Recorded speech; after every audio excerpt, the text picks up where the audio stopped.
Okay, so I'm going to talk about close guard. Now, close guard is great. I find it a little bit dull myself, but if you're very good at close guard, then you can be really annoying, especially in no-gi.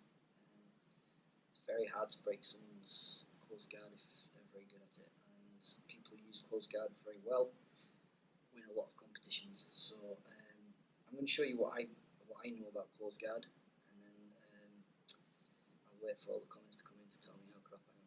But I'm just going to take you through what I think close guard is. Okay, so we're going to start with a kneeling opponent. I've probably pulled guard or something weak like that at this point. Okay, so I've landed, and my ankle I've crossed behind his lower back. Now, for a really effective close guard, when he's postured, so if he's postured and his head's away from me and I can't grab his head or anything like that, what I need my groin to be really close to his belly or his groin. So I'm going to drive my heels down and I kind of back arch in a kind of C shape. Right? This means there's very little space in this gap, this bit gap. Okay? So whenever I am with a postured opponent, I should be driving my heels to the ground and lifting my hips and making no space here. I can never do this. I see this all the time. My hips have dropped. I've really helped him pass my guard at this point. Right? You can nail my hips to the floor and start pressing in here and driving pressure through it. It makes the close guard very weak. So although I don't like close guard, I like it used properly. So my heels drive down, and I go onto my shoulders and I push everything towards him. I'm attacking him in a way. I've got my knees squeezing, and I'm holding everything really, really tight. The first thing I need to do when I get close guard on someone is I need to break their posture, okay, if I want to work from close guard.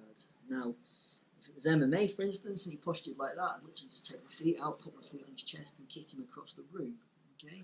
So it'd be a lot easier just to go to an open guard or something like that, but we're going to maintain that close guard.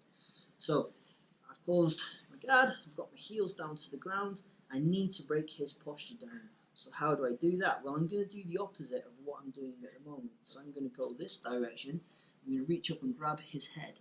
Now everything that I bring up to him, I'm trying to grab the very top of his bald spot as I bring it down. Now some people go for underhooks, overhooks, all that kind of stuff. I don't initially, because you get some really strong guys, so I need to put all my weight on the top of the back of his head to bring him down. I'm then going to lift my legs and work from there. So I go from this position, I'm going to sit up and I'm going to grab the back of his head and I bring everything down. Alright, notice how everything's tight on the back of his head. I've now broke his posture down. Keeping my heels to the ground now is what we would classify as stupid. Okay? At this point, I'm going to now climb my legs up and go as high as I can up his back to help me break his posture down. Bring my knees up underneath his shoulder and hold everything in his spot. I then go across the back of his head and I lock him down, okay? I'm already starting to separate out these arms from things. Now if Graham tries to posture, it's going to be a bit more difficult. Now, it's not impossible because he's a really strong dude. So it's not impossible. So the little bit of extra I can start to do from here, once I've broken down his posture and got my guard very high, is start to sneak my hip out slightly. Right? Once I start to sneak my hip out slightly, I'm starting to be able to get hold of this arm with maybe an overhook or something, and I'm maybe able to get into work on this arm. But also, because my hip is to the side, if he tries to posture now, he has to kind of swing me from one side of his entire body to get me there. So it's much harder. I'm already working slightly onto a hip and making this really, really strong. From here, I'm going to break him down however I'm going to break him down. Now, I always teach from a real self-defense point of view, Vale Tudo guard. Okay? Before Brazilian jiu-jitsu and all those kind of things need taught, I really genuinely believe in Vale Tudo guard. So this hand's going to go over the top. It's going to get a really deep overhook. And I put the hand on my chest and I hold it really, really tight. This hand goes on the back of his head, the elbow goes in tight against his shoulder, and I put my ear against his head. I make sure my hip is quite far out to the side and I start to drive him over in that direction. I am not trying to submit him at the moment. I am trying to stop him causing me any damage. Okay? In a self-defense scenario or a fighting scenario, this is not great, but it's a lot better than any other guard position. I get myself into this position, he will try and do things. At the moment, I'm just trying to maintain this. I'm trying to stay strong.